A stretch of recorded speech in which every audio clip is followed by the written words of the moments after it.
You are listening to the Independent Dealer Podcast with hosts Luke Godwin and Jeff Watson. Hello and welcome to this episode of the Independent Dealer Podcast, brought to you by Buckeye Dealership Consulting, the place by dealers, for dealers, fair and balanced. Yeah, mostly all those unbalanced. Very unbalanced, Jeff. Very, very unbalanced. On the verge of insanity and incomprehension. Luke, this week, I want to touch on some hot topics. There seems to be a lot going on in the news right now. There's a lot of uneasiness, ups and downs. I mean, I don't even look at my IRAs. I don't even want to tune in and see them. Well, Jeff, I really don't have an opinion on anything. So it might be kind of a boring podcast. Yeah. How's your crypto investments going? Yeah, you know what I think about crypto. So a couple of cool things to start off with. NIADA, they announced the NQD nominations. I've been one of those before, Jeff. All of us that have no idea what that means, what is that and why do we care? So, I was an NQD finalist probably 7-8 years ago. Actually, Dan Reel was in that group. And honestly, I can't remember who won. I know Dan came in second. I think I was probably close to last. But is that like saying you're a Publishers Clearinghouse finalist? No, it's better than that. So okay, what you have to do is you have to win your state's nomination. In my case, it's North Carolina and South Carolina. So I'm pretty sure in 2015 we won the Carolina's Quality Dealer of the Year. And there's a certain amount of people who are nominated from each state. And it's really a contest about, who's really doing their job in the community and supporting their community and doing the right thing as a dealer. And it's really a really good award. I mean, it's an amazing award if you can win it, but just being a finalist shows you that these dealers are doing business the right way. It's a great honor to win your state, and it's an amazing honor to win the national award. So these are dealers that are active car dealers. They're doing good in their community. They have to submit multiple letters of referral, right, from other dealers or business owners or something. And I tell you, that's a process in itself. Like when you submit a packet, so you have to submit this booklet to your state. And then you have people who look over the booklet and choose. And within the state package, you probably have to have 5 or more letters of references from people in your community, other dealers. I wrote a couple of letters this year for people in states. And then when you get a national, the book is it's probably 200 pages. Talks about everything you've done in the community, what you focused on as a car dealer. Then it's all these other letters of recommendation. It is. Truly, it probably takes 100 hours of work to get this thing put together. It's a big deal. Wow. Yeah, so this is like the 1% of the 1%, right? 1% of used car dealers even care that there's an association. And then there's the 1% of those that would ever be nominated for something like this because they're actually doing something more than just selling cars all day, which sounds like a lot of work. It is a lot of work. You get some sort of a trophy or discounts, or what's the so what's great about it, what's great about it is this: you get the recognition from your constituents or from your peers in the automotive industry. And I assume it's still the same way, but I think you get $10,000 to donate to your charity of choice. And sometimes you even get a car to give to the charity of choice for the year or something to that effect. It's a big freaking deal. You get your name, and picture put up at the NIADA convention in the Ring of Honor. It's a really, really big deal. So speaking of convention, national convention is coming up June 20th. So about a month from today, if you're listening to this on time. Las Vegas. Hopefully you guys have registered. We'll see you there. It should be a good old time. And we'll find out who's winning this thing. It's a great list of candidates, and we're excited. Thursday night at convention is when they do this. It's a big deal. Awesome deal. So just if you're there, go watch it. Give these guys your love. They really do a lot for the industry. They're the good guys. not like Carvana or another. I was going to say, like speaking of barking about stuff too much. You hear my dog in the background? Yeah, I wanted to transition to why is it that us group of dealers, and it'll be the talk of the town, I'm sure, still next month, we get obsessed with Carvana. Why is that? Is it healthy? Is it not healthy? I mean, we all know they laid off a bunch of employees. Their stock prices dropped. They completed their purchase of the Odessa Auto Auctions, and for their reconditioning service centers and whatever auction they're still going to run out of there on the wholesale level. So they're making some moves, but it seems like there's two camps. There's the camps that are completely obsessed with them and want to talk about it all the time. And then there's other dealers who are like, it doesn't matter. Why are you guys paying attention? This is stupid. Well, I think you should be in both camps, Jeff.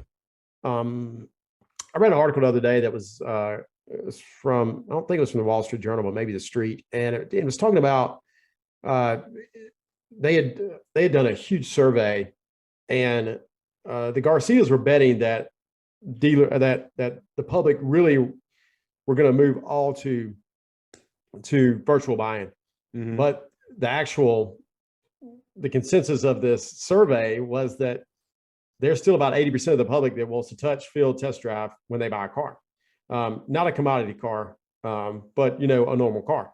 Mm-hmm. And so they just missed the boat on this, and Wall Street missed the boat when they let their stock price jump to $380 a share. And now it's at $30 a share. So there's a lot going on there. Carvana is really no different than any of us doing business. They're just at a much larger scale. And when that happens, they affect the price of cars because they've got all this money that they can just pay whatever for cars, and they can kind of control the market to a sense. You may not have been in business when CarMax first started, Jeff, and everybody was saying it's never going to work. You can't buy cars on the street. You can't pay what they're paying. CarMax probably is one of the better run companies in the country, and so at this point now, it took them 25 years to get there. Mm-hmm. I just don't know that the Garcias are in it for the long haul. So, it's a short-term tidal wave that many dealers are maybe discounting some of their poor performance on Carvana eating up the market share, but you really have to focus on your business. Yeah. So the whole point is you can't be obsessed with them because it's ridiculous, it's stupid. Right. But B, you've got to be aware of them because they will take some market share from you depending on the price point you're in, but you can also learn from them. And I think that's what we've got to understand is don't look at it like, oh, these guys are stupid and horrible and they're going to be out of business in 5 years and just sit and poo-poo. I'm like, hey man, what can I learn from these guys? What are they doing right? And yes, there is a small subsection of the buying public that do want to buy 100% retail or 100% virtually, or long distance. So can I make that available at my dealership for those 20% that do want to buy their car online and they want it delivered? Well, why don't I take advantage of that? I mean, what you've pointed out in the past, Jeff, is you love their website. You want it white. What do they call it? White box, not white box, or white label. I think that's a donut company. If you want a white label, if someone could go out there and say, hey, I'm a website provider and I have this website, because yes, it's a start to finish platform, right? Yeah. 100% all done in one location. And right now, us dealers, we pay, 7 different vendors to try to get something similar to it. Yeah. And what's great is you can take that, what they've shown us and incorporate that into your website. So there's so much to learn. I buy cars from Carvana. So I like their platform when it comes to buying cars. I think it's pretty simple, wholesale cars. So there's good things about them, and then there's bad things about them. So you just got to take the good and the bad. Never, ever, and this doesn't matter if it's Carvana or CarMax or Four Seasons Auto Sales or Godwin Motors. Don't ever compare yourself to competition. When you start to do that, you are going to end up losing. You've got to run your business the right way and not worry about the person down the street, because it really doesn't matter. So when you talk about buying online, I would say 50% of my inventory is coming online, right? I buy, 20, 30 cars a month through OBE or Manheim Express. And we talked about the arbitration policies, right? So I told you guys I was going to get my numbers put together for my year-to-date purchasing through Manheim. And I've been PSIing, post-sale inspecting every single car that I could through Manheim and Manheim Express. So real quick, Luke, I bought 68 cars that were all green light. This is just my Manheim Express stuff. This doesn't count backlots or any of the other things. We're just talking about Manheim and their post-sale inspection. Okay. 68 of those cars, out of 68 of those cars, 45 of them were eligible for PSI. There's a handful that weren't because they were off-site vehicles. Or over mileage or whatever. Yeah, for some reason, the PSI wasn't allowed. So about 66% of the cars I purchased, I did a PSI. Out of those, I have 14 that failed. So a third. 14 that got kicked back, a third. And out of the ones that passed, I had about 7 that were actually fail buyback, buys. Like, hey, this thing failed, but you have to buy it because it's not a major issue, or sure, hey, we'll adjust a little bit, you'll keep it anyways. So I had a couple of those. So my argument is this, Luke.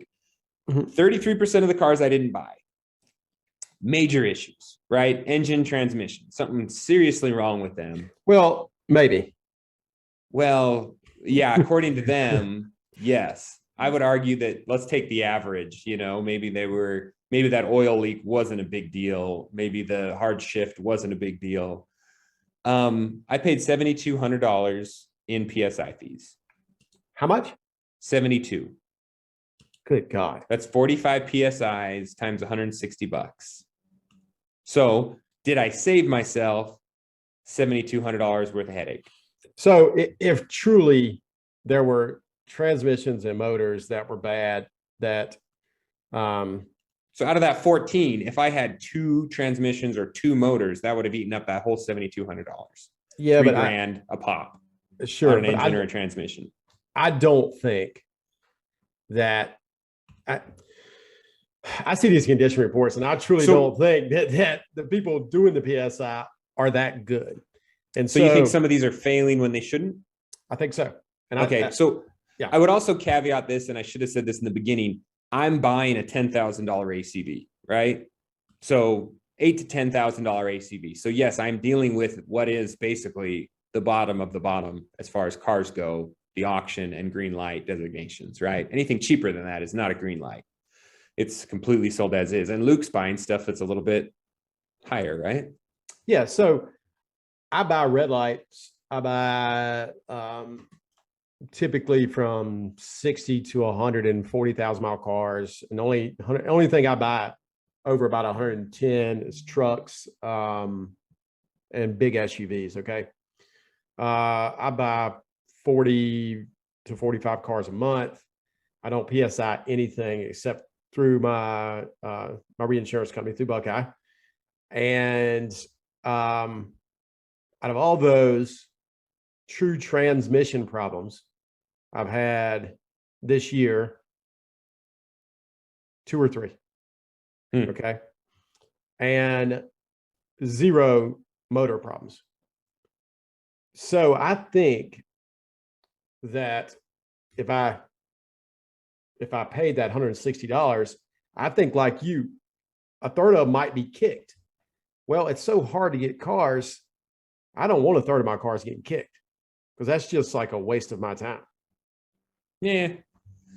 I'm fine with it being kicked if it's going to be a $3,000 repair bill. And now all of a sudden I'm already paying good money for these things, right?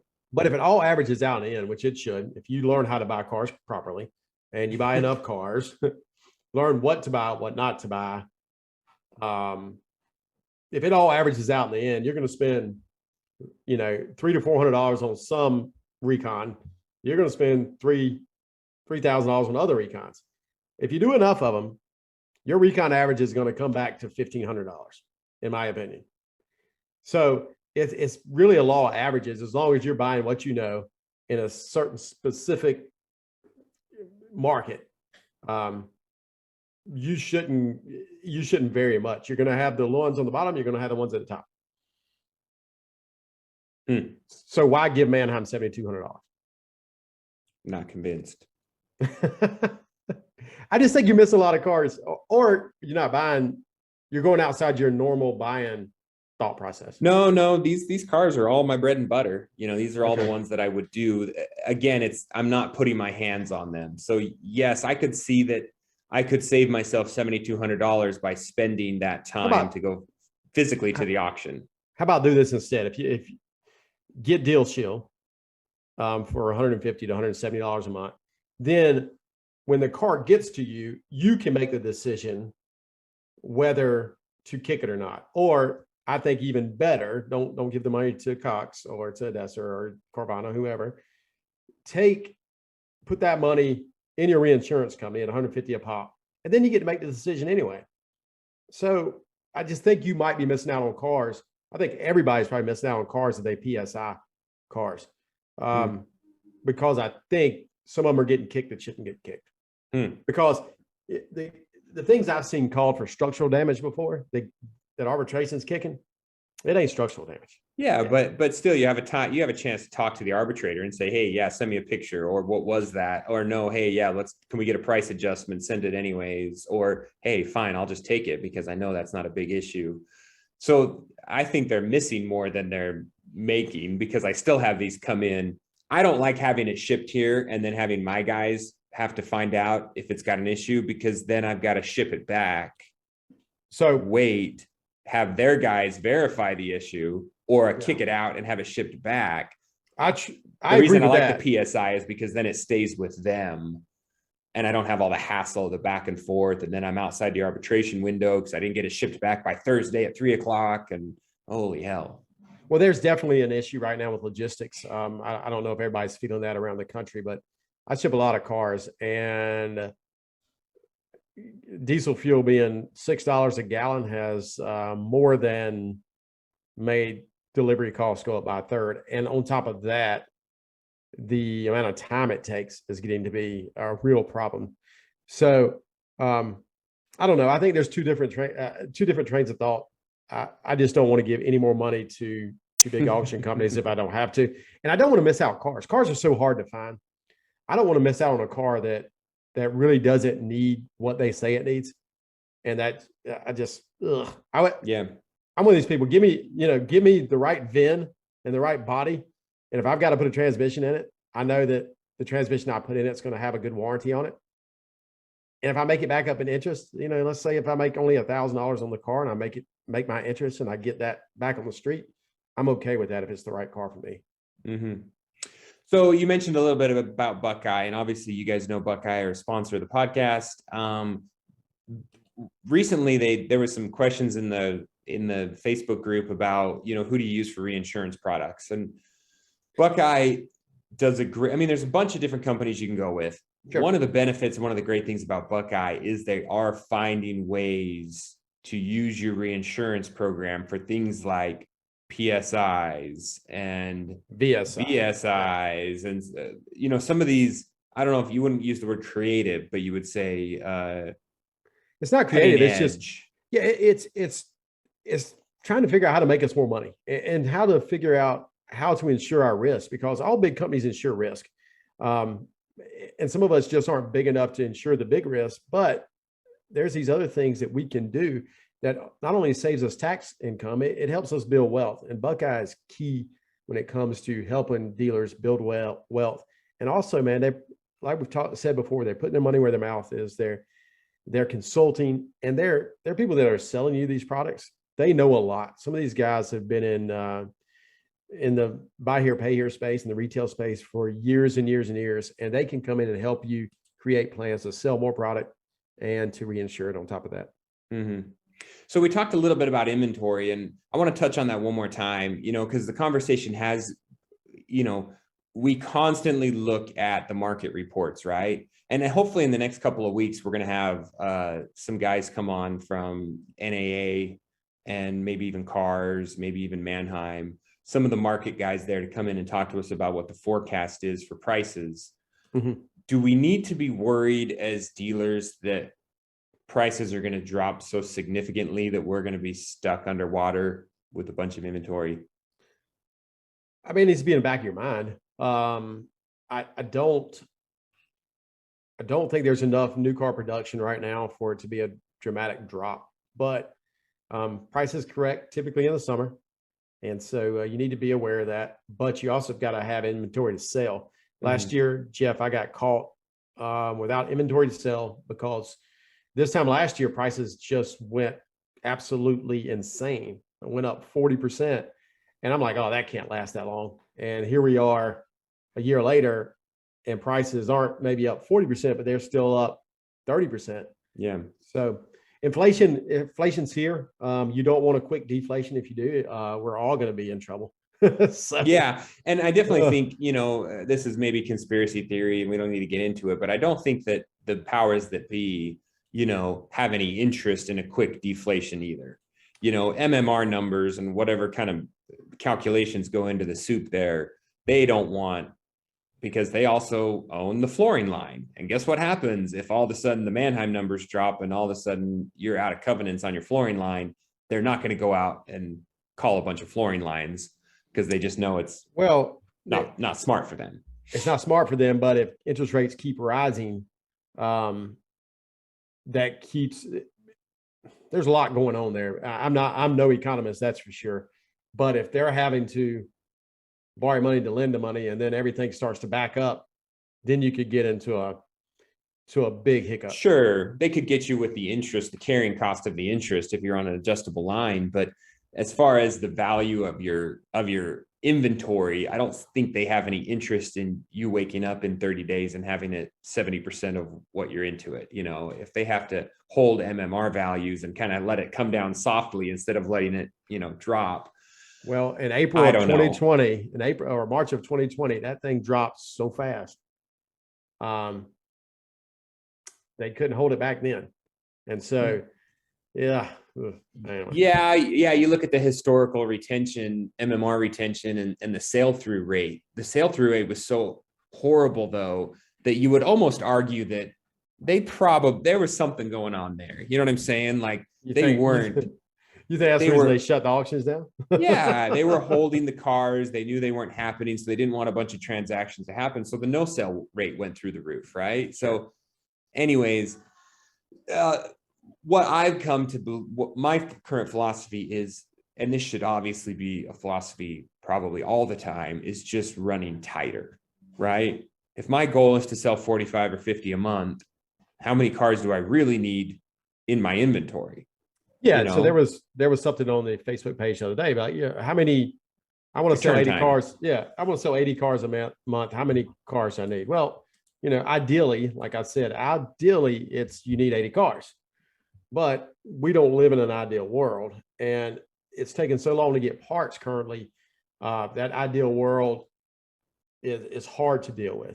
So 45-day supply, which is, 120 cars, is probably a really good number to strive for. And most of us are going to probably land in that 120 to 140 range. And so the turn time is still important, especially with rising interest rates. You got to be very, very tight on all expenses, especially if you have money borrowed. Yeah. But if your system is running, I mean, you can sell 80 cars a month with 40 cars in inventory. Because that's not a static number. That's a moving number. I got 40 cars out front, let me tell you this. And every day I'm adding 5 and I'm selling 5. You know what I'm saying? So yeah, let me tell you this. If you're doing that in the buy here, pay here industry, you're going to sell yourself out of business, number one. Well, if you have the cash, you're going to do it. I'm just saying hypothetically, if I wanted to sell 50 cars a month, I really could do it with 40 cars in inventory. We did that last year. Okay. At any Friday, I got 40 cars in inventory. But yeah, my turn. So we're not getting stuck on a static number. Yeah, I think my turn got up to 14 or 15 in 2020 when we were selling the cars before they got to the lot, and it went back down to I think about 11 to 12 last year, and I think we're probably in that 11, but I'm sorry, about 9 right now, which is where I strive to be. It's really hard to sell more cars a month than you currently have on your website or on your lot at any given moment. That's hard. It happens, it's so funny. it's hard. I feel like sometimes it's the opposite though. And you look at that scarcity mentality, the scarcity creates urgency, creates purchases, man. I sometimes feel like it's easier for my guys to sell from a half empty lot than a full lot, and maybe that was an overall Well, what happened to us last economic month? time, but it's like, hey man, I got Yeah. one third row SUV. I don't know when I'm going to get another. Do you want it or not? Because it'll be gone by tomorrow. So, And that yeah, mentality carries. if you have the right product at the right time, customers are going to buy it, and it's never going to go away. But what we had last month, which we were a little off last month, started out great, and then it died, is because we ran out of inventory. We had plenty of people approved, and if you have people approved and you can't get that car to them quick enough, you're going to lose that deal. And so this month our inventory is back up, and we're having a really good month. Who knows? I don't know. There's got to be. It definitely makes you look at your turn time and your reconditioning process. I mean, again, parts are hard, mechanics are hard, all that stuff slowed down, but that turn time and as quick as you can get that car through your shop, that's going to make a big difference. Are you doing anything unique to get rid of aged units? Not unique. So would you recommend it? Yeah, for sure. Luckily, we haven't really had that many age units in the last 3 years. I did wholesale an age unit 2 weeks ago. It was just probably a little too high for my lot, so I went ahead and moved it on down the road. It was not a bad buy, but it wasn't a prudent buy, maybe. So I don't recommend putting stips and things like that on it, because the salespeople end up expecting stips, so they spiffs, whatever. Yeah, spiffs. Yes, sorry, not stips. Anyway, what happens is salespeople get used to those, and when they see a car getting old, they'll let it get old, and they're like, "Hey, boss, you've had that car out there for a while. Can you offer a $500 goal on that?" Then the next car they sell is that one. So I don't recommend it. I think you should, if you have an age unit, the first thing you should do is drive that car home tonight, Jeff. And you should say, find out why is it aged? Well, and it's a V10. That's why. you may figure that out real quick why it's aged, and then drop the price. Yeah, it typically, if a car has been sitting too long, it's price. Even if it's priced to market, it's still price. Something's out there that's odd. So you drop it $500, drop it $1,000, and see what happens. Sometimes it's too low in price to go up. Yeah. So there's always reasons. Don't offer just throwing out money to salespeople to sell a car. Sometimes I find, especially in my price point, where I'm not really losing a lot of value. We joked around about this, but I typically will keep a car until it's like right on the verge of common law. And if I did sell it, it would take half of my assets. So we've had a couple of birthdays. I think I've got one car on the lot right now that's about to have a birthday. Oh my God. Don't say that. Yeah. Don't say that on the podcast. Well, I've come accustomed to it. I like looking at it. But sometimes, and what I should do more often is take that car and send it back through recon. Strip all the stickers, pull everything out of it, send it back through, get it inspected again, find out what's wrong, put a couple dollars into seat covers or new seats or a paint job or do the bumper or new tires, grab some wheels off Facebook and slap them on there, and then have it detailed again, stick it back out front, restock it as a new inventory, reset my date for inventory. And now all of a sudden it's a fresh new car. I tell you what, for sure, get that car redetailed. If you've got a car that's sat over 3 months, maybe even 2 months, you should get that car redetailed, because people have gotten in and out of that car and gotten it dirty. So all the stickers are faded, all the license plates are faded. And man, just if you really had a car for a long time, let me tell you what to do. You should be mandated to drive that car yourself for like a month, just for the principle of keeping a car almost a year. Yeah, get out of your fancy Tesla and drive that car, Jeff. Yeah, no, I wouldn't be caught dead in that thing. So real quick, also to talk about our other sponsor, Pastime. I'm doing something. You're gonna hate me for this, but I'm bringing back my loaner vehicles. And the reason why, and the reason this ties into Pastime, is I am putting an active track Pastime GPS in all of them. which Well, I you should, yeah, recommend for sure. you guys Yep. do with all your assets. I've got them on my trailers. I've got them on my lot cars. I'm going to put them in my loaners. I'm doing that for customer service, strictly customer service. We are transportation. We sell someone a car. They need transportation. If they're out of it for a warranty item, I'm going to give them transportation. And I think I've gotten away from that because I am angry at my customers sometimes, but it's stupid. I got to keep them driving in something. I can't expect them to just walk to work for 3 days while I fix the car that I just sold them.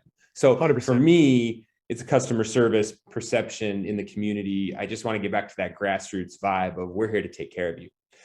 But the GPS side of it is things are crazy, man. Like cars are getting stolen. Your lot's going to get looted. People are taking off and stuff. It's just being able to sleep at night. Well, pastime, great partner of mine for years now, and the GPS has revolutionized how we collect, how we control our assets on the lot and off the lot. So for sure, having any way to protect your assets, and as much as insurance costs and the ability to get insurance now, if you did lose a car, file that on your insurance might make you not have insurance and be out of business. So I think it's just an extra way to protect your asset. And I think Pastime's the guys to do it with. Yeah, strap it to your golf cart, when your golf cart gets stolen off your lot and someone tears it up, but it's so cheap. I put a speed notification on the car hauler that we use that I just bought. And so I'm going to have a conversation with my lot tech guy today because I got a notification that he was going 90 yesterday, taking a car up the freeway. There ain't no reason to go 90 when you got a single car haul trailer behind you. So, that's a conversation to be had. Luke, in closing, we covered a lot of stuff. Yep. If we continue to see a downturn in the economy, if we continue to see some sort of a quote recession or correction or whatever's going on right now, what do dealers do? Tips, ideas, things you're doing to make sure that we, can weather the storm if there is one? Deleverage, deleveraging is something you probably should do, Jeff. You may argue the opposite, but I think two things. If you have enough cash, deleverage. If you don't have enough cash, you may need to leverage. So look at that. Make sure you're doing it. Get your expenses down if you need to. I think buy here, pay here will thrive in a down economy. So I'm kind of looking forward to it. And it's coming, I do believe, Jeff. So people may argue differently. And again, I'm not an economist. You're not an economist. Take it for what it's worth. It's not the debt that puts you under. It's not the debt that crushes you. It's the payment on the debt that can put you under, right? Sure. So when you say deleverage and I say, oh, the sky's falling, I need to go out and pay off my lines and get out of debt. And then all of a sudden I don't have cash to make payroll on Friday. That's a problem. Or I don't have cash to stock my lot, or I don't have cash to make this move that I need to move. That's what's dangerous. So deleverage to the point that it frees up capital. And so at this point, you might be a little behind the ball, or if you're going to deleverage, don't do it so drastically that you're hurting your cash flow. But really, cash is king in these situations, right? It's going to get you through the rough times. It's going to get you in a position where you can take advantage of rough times. And access to capital. So if you have access to capital without leveraging yourself is the best thing to do it. So I don't even like access though, because guess what? That gets cut off. What happened to everyone's flooring lines during COVID? They thought they had these great flooring lines and they could go out and take advantage of cheap cars, and they couldn't. Well, I'm not talking about flooring lines. I won't consider that leverage. That's okay. That's but if you have a line of credit, your bank could be like, oh, we don't like what's going on here. They could, but if you have the right relationship with your bank, I think that doesn't happen as much, especially if they know our business. If they don't know our business, it's our job to explain it to them. Yeah. Well, good luck with that. It's hard to explain it to ourselves sometimes, isn't it? Hey, I have subprime auto loans. Would you like to give me a line of credit? Click. Oh gosh. So yeah, be prepared. Be and look at the reserves. Do you have cash reserves? Can you make it through a tough time? You know, if your inventory drops, if your cost of cars go up, if your repos spike, if these things happen, can you still make minimum payroll, minimum rent payments, keep the lights on, and still sell cars? You know? Yep, for sure. A couple things we got coming up, Jeff. We will be at NIADA convention. We will be at TIADA convention. We've got some new TIADA stuff coming out soon, I think. If you haven't checked that out, check that out. It's the Texas Independent Dealer Podcast. And make sure you join the newsletter. The newsletter. That was the next thing I was going to talk about. We've got a newsletter that's going to start dropping every Monday morning. Jeff, how do people enroll in that newsletter? Because you go to theindependentdealer.com and you just punch your email into the subscribe to newsletter. And then as soon as we get that thing in a acceptable format. It's in beta, right? Beta testing right now. We don't want to spam you. We want to bring you value. So it's going to be a mix of articles and input and videos that will be useful. Yep, for sure. Yeah. So join the newsletter. Be sure to leave us a review. It helps with the podcast. And we'll talk to you guys next week. See ya. Dealers helping dealers. Please leave us a review and subscribe. The Independent Dealer Podcast.